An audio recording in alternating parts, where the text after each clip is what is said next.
Cyclone Yasa, 2 die in Fiji as storm hits second-largest island. At least 2 people have died and an unknown number of homes and buildings were destroyed when Category 5 Cyclone Yasa tore through Fiji's second-largest island Vanua Levu on Thursday night. By Friday morning the full extent of the damage was yet to be revealed as many parts of the affected island remained without communications and were cut off by floodwaters. There remained fears that a coming high tide would bring storm surges and further inundation of coastal areas. 1 man died when the home he was sheltering in collapsed on him, Fiji's state broadcaster reported. Further deaths were avoided by a nationwide state of emergency declaration and curfew, with the entire country ordered inside for 14 hours overnight on Thursday.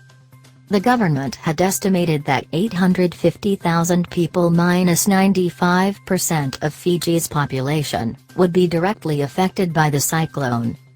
The National Disaster Management Office said 23,479 people sought shelter in 457 evacuation centers overnight Thursday into Friday morning, with thousands more sheltering in caves and church halls. 20 houses and 1 community hall totally destroyed by Tropical Cyclone Yasa at Tiliva in Vanua Province, on Vanua Levu Island, Josephine Prasad said on Facebook. No casualties reported, only injuries as of yet. They are all thankful for the gift of life but need urgent medical and food supplies. Most are only left with the clothes on their backs and took shelter under their homes only to be flooded out by rising waters which swept away most livestock as our Fijian families clung onto whatever they could find. Fiji Red Cross Society Director General, Elizabeth Katuna said his organization remained concerned for the safety of thousands of people who have experienced the brunt of this monster storm.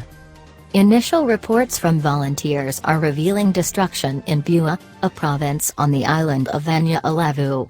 The coastal areas of many islands have been impacted by storm surges and flooding at the height of the storm.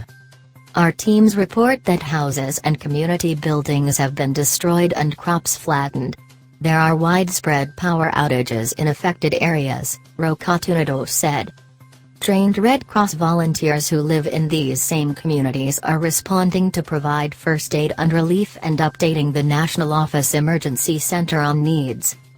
Fiji's response to Yasa will be further complicated by the global COVID-19 pandemic. Fiji has 11 active COVID-19 cases in border quarantine.